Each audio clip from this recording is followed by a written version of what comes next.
And we are back. The Kentucky Derby is just 11 days away. Today we're going to talk about a horse who is going to run on Kentucky Derby Day at Churchill Downs. He just won't be running in the Derby. This is the Wonder Horse, Crude Velocity, for trainer Bob Baffert. Crude Velocity will be running in the Pat Day Mile on the Kentucky Derby undercard. And he might be the most talented 3-year-old running in any race on Kentucky Derby Day. Here is Crude Velocity on June 14th of 2025. This is the OBS June 2-year-old in training sale. He's going to work a quarter mile in the under tack show. I'll let you watch it now. All right, you're going to see Crude Velocity here. He's on the far turn. He's going to be on the wrong lead through most of the stretch here. You see me? He's on the wrong lead here. It's extremely remarkable that he was able to run a quarter in 20 1/5 seconds on the wrong lead. Big gallop out. Only a 4-mile-an-hour win that day. You see the bullet 20 1/5.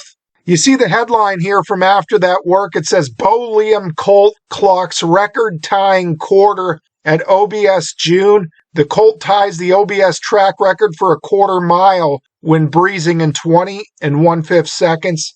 From the article, it says, the work was going to be good. I knew he was going to be the bullet, whatever the bullet was today. One of my riders told me to send this horse a quarter because he keeps going. He's not going to stop. Crude Velocity ended up selling for $250,000 after that breeze, but just 6 months earlier, he went through public auction and only brought $3,000. So he goes from only bringing $3,000 to 6 months later bringing $250,000. Why did he only sell for $3,000? Well, when he was a baby, he had an ankle injury. And that injury in the x-rays, they'll scare some buyers away. And him running that 20 1/5 quarter mile on the wrong lead, that could give some pause too.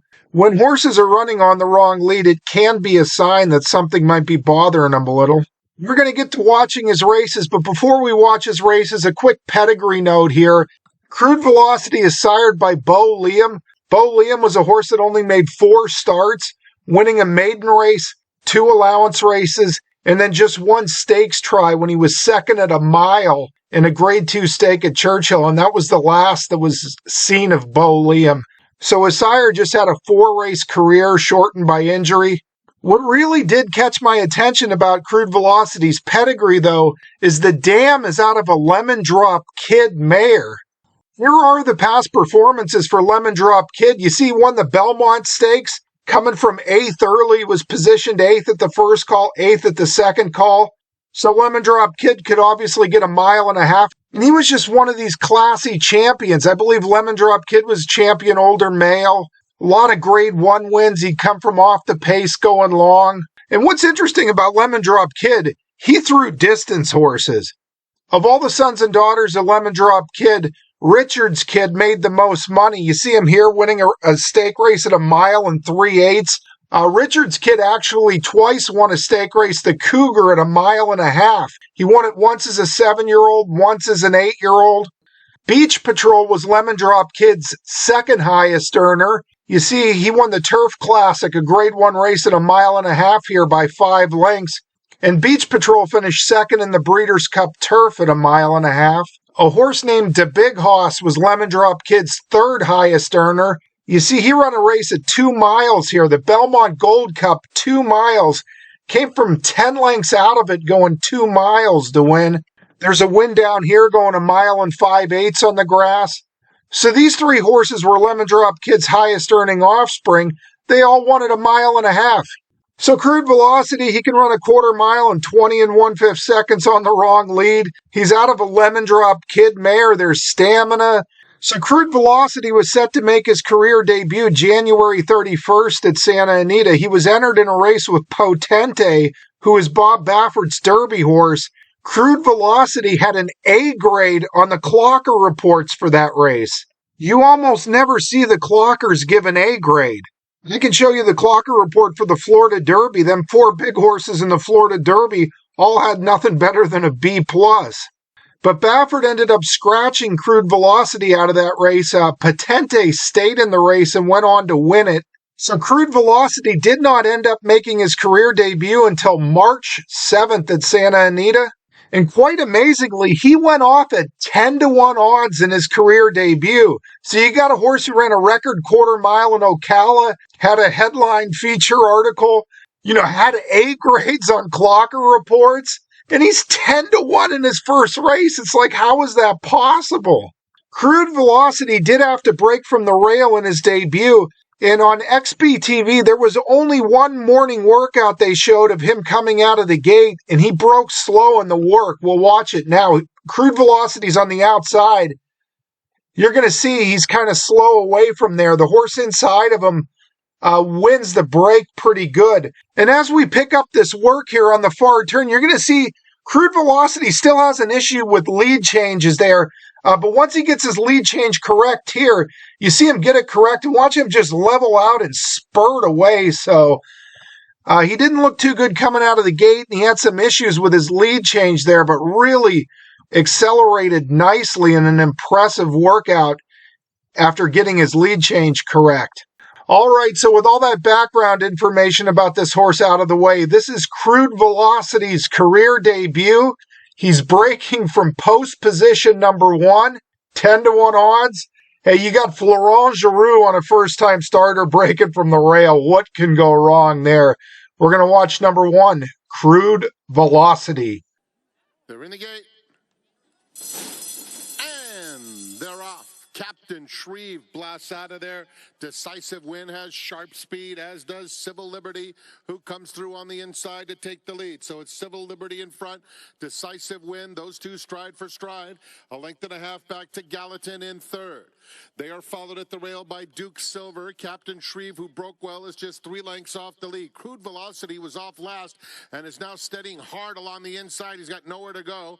And steadying just in front of stablemate Embry Show. It's a gap of 4 back to Memory, and Deep Tracks is at the back of the field. Around the far turn, and it's Decisive Win. Doing it well up top. Captain Shreve comes to take a crack at him second. Civil Liberty is down at the rail, moving clearly into third. They are followed by Duke Silver, 4 off the pace. Crude Velocity is 5th along the inside, and he's starting to close in. They're at the top of the stretch. Captain Shreve is the leader, but now on the inside, Decisive Win comes back for more, and Civil Liberty on the outside. Crude Velocity is coming gamely now, and Crude Velocity within a length and a half of Civil Liberty, and he's coming with each and every stride. Crude Velocity, Civil Liberty, here is the line. Crude Velocity, how impressive was that? Beating... All right, so Crude Velocity, he was off last, breaking from the rail. Now you're going to see Crude Velocity kind of pull Florent Giroux up into contention here, and he's going to get caught on heels, and Florent Giroux for about almost a quarter mile is going to have to steady this horse. You see, he's got a real tight hold of him. He's on heels. If he doesn't have this hold of him, he might run up on the heels of the 2. So you just see him just kind of steadying him along. You see him with a hard hold of this horse, practically checking the horse. Gets shuffled back a ways. Civil Liberty was the name of the horse that Crude Velocity beat in that maiden race. And here's how tough this maiden race was. Civil Liberty was coming out of back-to-back Grade 1 races. Finished 3rd in a Grade 1 race, finished 4th in a Grade 1 stake, and was sent off at 4-1 odds in a maiden race off that form. So that kind of gives you an idea. It was a pretty tough maiden race. Civil Liberty came back out of that maiden race and just very impressively won a maiden special weight race at Keeneland last week.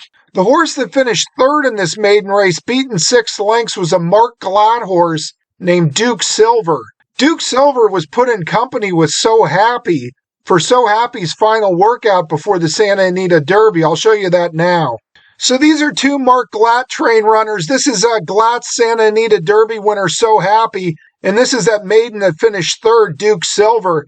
And this was So Happy's final workout before the Santa Anita Derby, which he won. You see, they put Duke Silver way in front of him.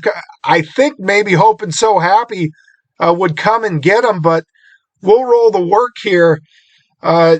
This may have been part of the reason why So Happy drifted up from his morning line in the Santa Anita Derby. Duke Silver really never came back to him in this workout. So again, this was the horse that finished third, beaten 6 in that maiden race. A pretty quick horse you could see here. So happy, making a little bit of ground here through the lane. But, for a horse whose next start's the Santa Anita Derby, getting his final tune-up for the Santa Anita Derby, you'd kind of like to see him come and get this maiden. But Duke Silver never comes back to So Happy in this workout. You see, So Happy's really being ridden harder than the maiden Duke Silver here. Anyway, the point of all that is that was a tough maiden race.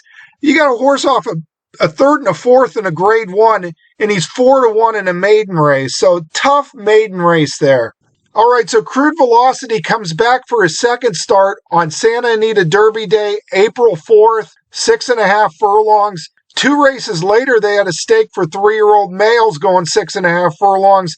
It went in 1:16.70. This one goes 1:14.32, basically almost 2.5 seconds faster than the stake race. With that said, we're going to watch Crude Velocity's second start right now. Crude Velocity is number 5. And they're off. For All Mankind was out very quickly and will vie for the lead. It's a Cinches matching strides with him. And down at the rail, Comedy Down is a close-up third. Crude Velocity is not far behind. Santarena is second to last. And Deer District at the back of a compact field. So it's Comedy Town with Natural Speed coming through on the inside to take the lead. It's a cinch ahead back second. For All Mankind is just outside of them. Then Crude Velocity, 3.5 off the leader. Down on the inside comes Deer District in the blue colors, trying to make some early headways, just 4 lengths off them, and Santarena at the back. Comedy Town takes them into the far turn. It's a cinch in between. For All Mankind reclaims second. Crude Velocity will be caught 4 wide, but inching up on the outside now, and here's Crude Velocity within a half length of the new leader, For All Mankind. For All Mankind, Crude Velocity. Down on the inside, Comedy Town is back to third. Santarena is next. Crude Velocity takes over with 1 furlong to go. For All Mankind is trying his best, but Crude Velocity is pure class, opening up like a very special horse. Crude Velocity, never asked to run, romps by almost 8 lengths. All right, so Crude Velocity, extremely impressive there. And that win did not come without some issues. He broke a little slow again. He's number 5. Watch him get squeezed here. He kind of gets squeezed and gets bumped. Bumps a couple times there. And the other thing to note was a tremendous gallop out. Watch the gallop out. I got to think this horse will go a heck of a lot further than 6.5. Come home in very fast fractions. Very strong gallop out. The race got a 4 on the Ragozin sheets, triple-digit buyer figure. So that is Crude Velocity. He'll be running next on Kentucky Derby Day in the Pat Day Mile. They say if he wins the Pat Day Mile, they're going to look at going to the Preakness with him in career start number 4. I call him the Wonder Horse, and there is a lot to wonder about this horse. How does he go off at 10-1 in his debut? How does he sell for just $3,000 3 weeks before he turns 2? I mean, how bad were those x-rays? It really makes you wonder. Then, of course, when he works a quarter mile in almost 20 seconds flat, someone's going to take a shot on him then. But that's Crude Velocity. There's a lot to wonder about with him. How far will he go? I think he'll go further. How good is he? He looks like he might be as talented as any horse in this crop, maybe. And you also got to wonder about his gait issues. The only workout we see where he's coming out of the gate, he kind of gets left a little bit, breaks about a length slow. His 2 races, broke slow in both races. In his 2-year-old and training sale drill, and in some of his workouts, he's a little shaky with his lead changes. And you got to wonder if that old injury is maybe going to resurface at some point. You sure hope not. Bob Baffert's been extremely patient with this horse, and patience isn't exactly Baffert's MO. You kind of got to wonder maybe how sound he might be. But boy, oh boy, Crude Velocity, a lot of talent there. And I certainly look forward to seeing how he does in the Pat Day Mile on the Kentucky Derby undercard. Hope you enjoyed it. Thank you for watching.